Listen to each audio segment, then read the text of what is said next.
see the garden.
Come here, Bob. So we do have the perimeter backfill completed, but it wasn't without some challenges and mishaps. We had a couple issues with the skid steer. I broke the windshield, which I still have to replace, and You got a convertible right now. yeah, broke the windshield on the skid steer. I drove it into a bank. Unfortunately, don't really have any footage of that. But the backfill piles from when we excavated the greenhouse, there's like a top layer that was frozen. Looking at the bottom of the fill pile and drove straight into the top of the frozen fill pile. So, and then we also got a flat tire. Yeah, which was like, took James, well, just getting the tire off was the big problem. Well, no, I got the tire off easy. I couldn't get it to reseal. The greenhouse, like the rammed earth actually looks totally different. Now it looks like it's part of the earth as opposed to sort of these pillars just coming out of the ground. I don't know. It's hard to describe. I don't know if I can even capture it on the video. It's cool just to see it like being part of the earth, and you can only see the pigmented rammed earth from the ground up. I don't know. It just feels like it's more grounded and here and part of the property now. We do still have a big open hole behind us, which we had to fill. Right. Yeah. The actual inside of the greenhouse is still completely a pit.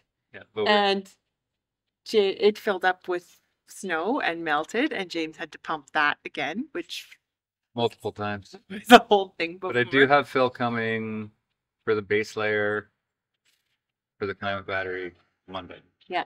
So and in a couple of days, and then which we will film and show you how that gets filled up. Get moving on to the climate battery. Yeah. And I do have to put a pile in for a post because we can't make a steel beam work. So we will have one center post in the middle of the greenhouse. And then this area is where we have to put our pad and pile for the center post. And that's why I have the boarding on it. And then we can eventually get a roof on.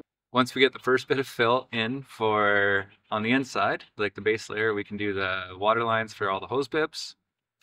Probably finish connecting some of the main electrical feed, and then the climate battery components. Yay! Yeah, and then more fill. All the fill that I put in around the perimeter, when it warms up, it's like it's gonna settle. I have a bet with Paul. There's 2 fill, but I think maybe a foot. Yeah. Okay. It's gonna settle some. It'll probably come back down to the tar line, which is good, and then we can. And then you fill it again. Yeah, we want it to settle. Some frozen chunks in there, not a lot. I was trying to pick most of the good stuff. But we do have, like, unfortunately, I bet you 5-6 weeks of Michelle's yard being a total disaster. It's still? like, I'm not complaining. I'm just saying that it's like all around us, around the entire perimeter of the greenhouse is, when it's thawed, a mud pit. Like any grass or anything that was growing around here is gonna have to be either re-sodded or we're gonna have to figure something out. We've had more sunshine here than this year than we normally do. We usually are quite socked in. But this time of the year is really hard for us to be motivated. But I just take it as a sign that we work so hard all year round that we should just take this time to just chill and nap and eat. Next year you're gonna have no time off. Exactly. I'm not feeling bad about taking naps. Oh, that's cold on the arse.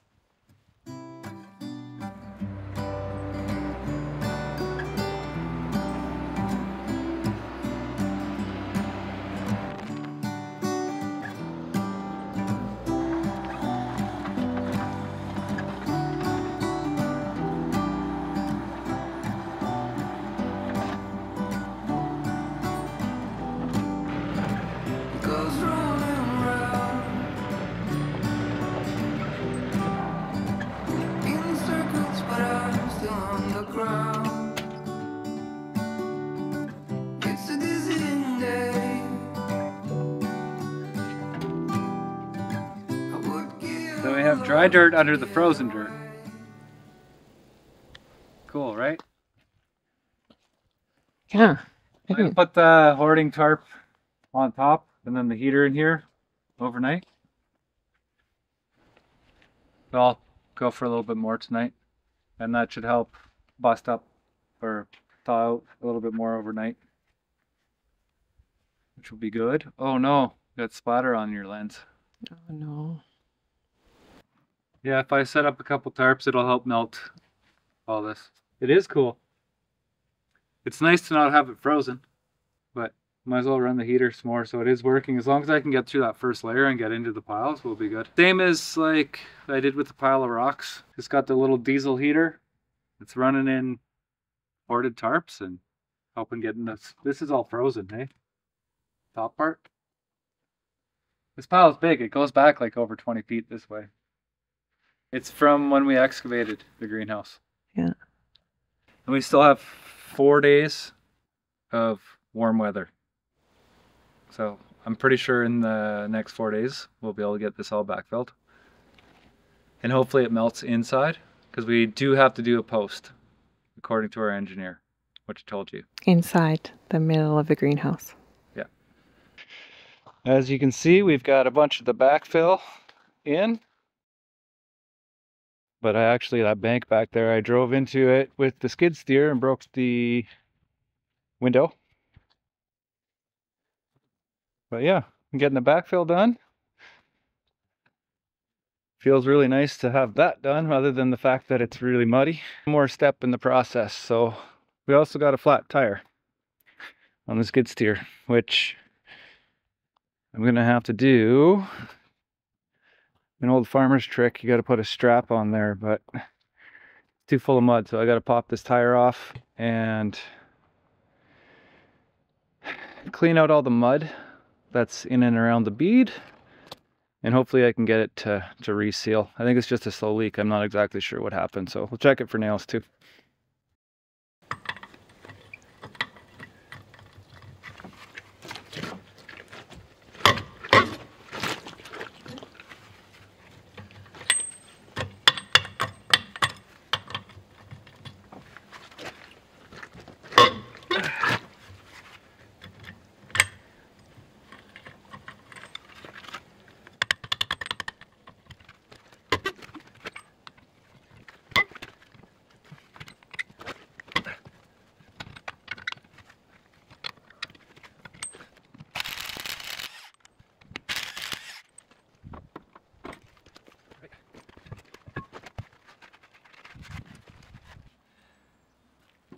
This doesn't work, I'm gonna have to try to take it into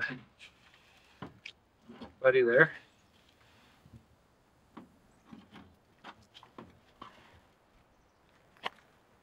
And I know that this can't work. Couldn't do it on the machine because I couldn't get into the machine side. Didn't seem to want to seal.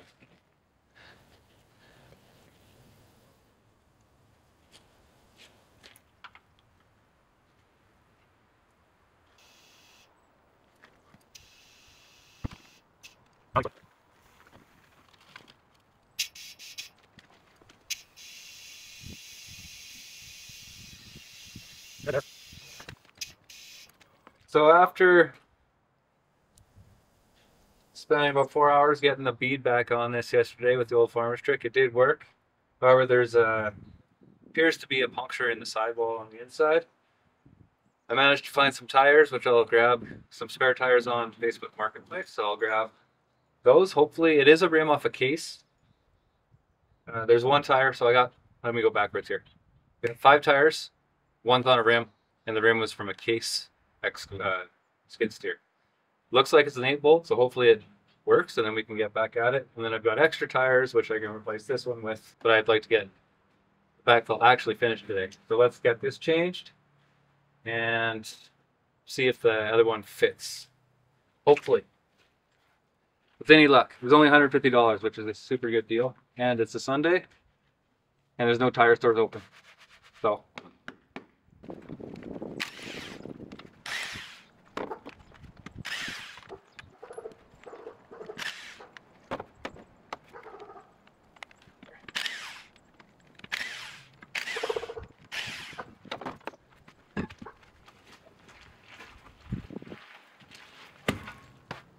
oh boy. Uh-oh. These bigger. Like a lot bigger.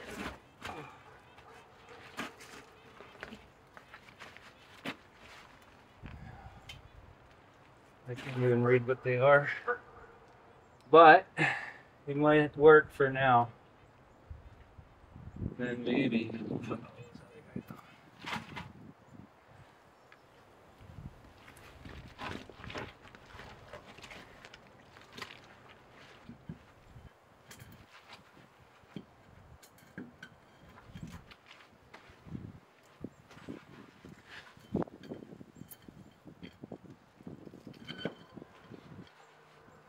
Well, that's a bonus.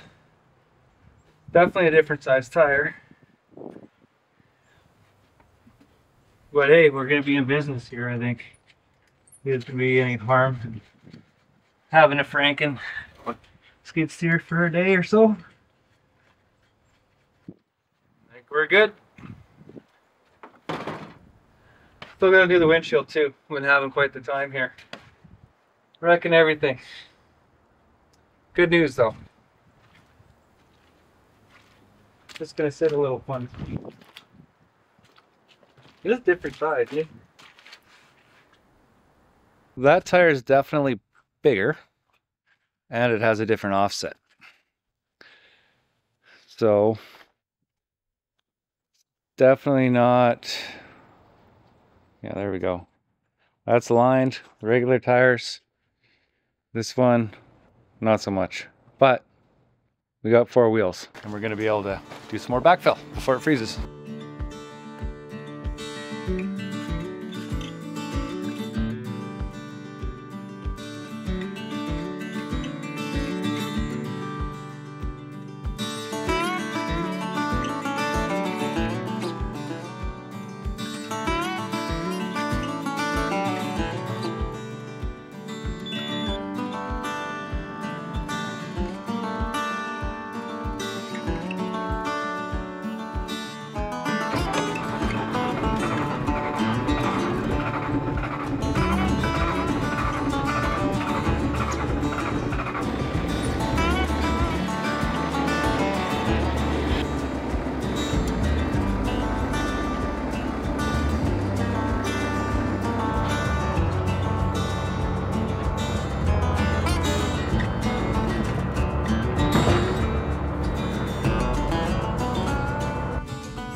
Turns out our neighbors that we borrowed the skid steer from had a spare tire, so we went and got a spare tire that didn't fit size-wise because it's 10/16 and we picked up 12/16 in the house. They did fit on, however, the skid steer sits like this now, and there could be an issue with gear ratio, so we want to put the proper spare back on. It looks like we're gonna replace at least 2 of the tires on it anyway for them, because the tires are a little bit worn, and they've been very kind in letting us use it. But right now I'm just putting air into the spare, make sure all there. Appears to be doing so.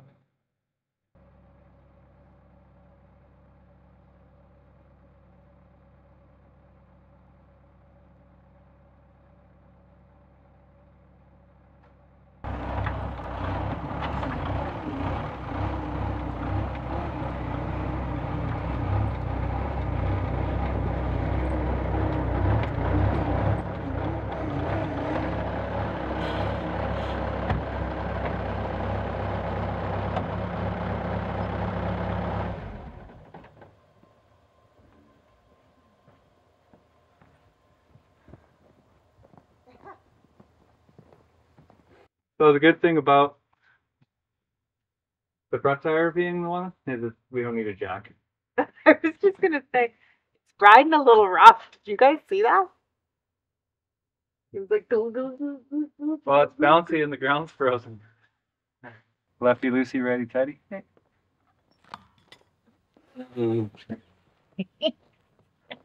Sorry.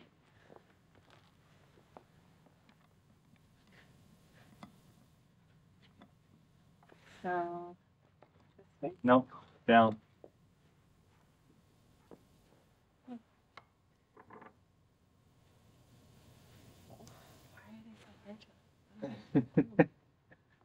Want some help?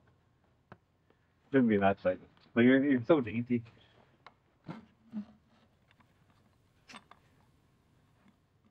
Want to try again? Okay. Here, let's try one more thing. Let me move here. Go down. But you're actually pushing down.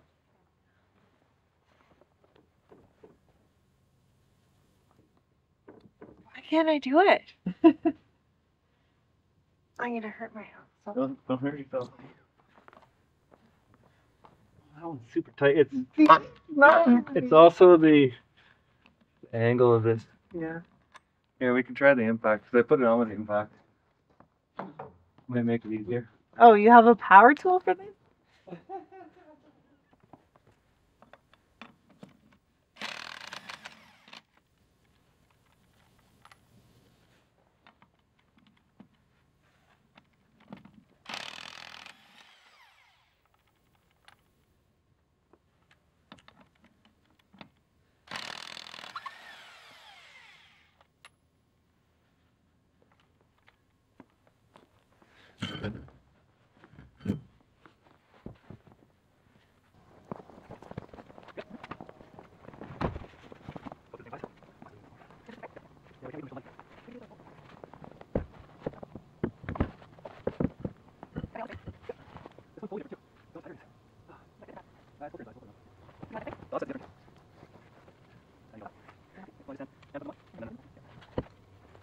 Oh boy,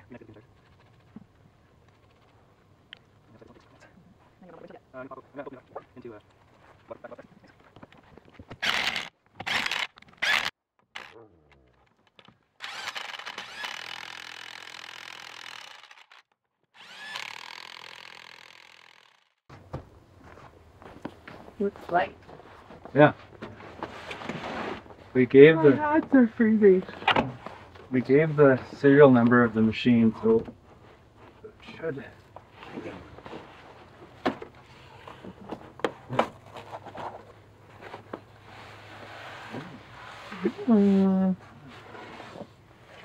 Grab that foamy. It's green.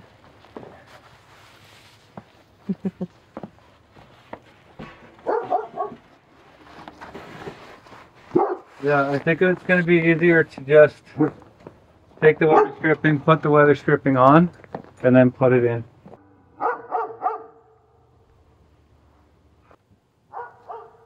So yeah, there's this bead here, which I'm assuming helps tighten everything up. So if I take the whole weather stripping out, remove that bead, and then we should be able to pop it right in. So take it out, put it on the glass with that bead removed.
Okay.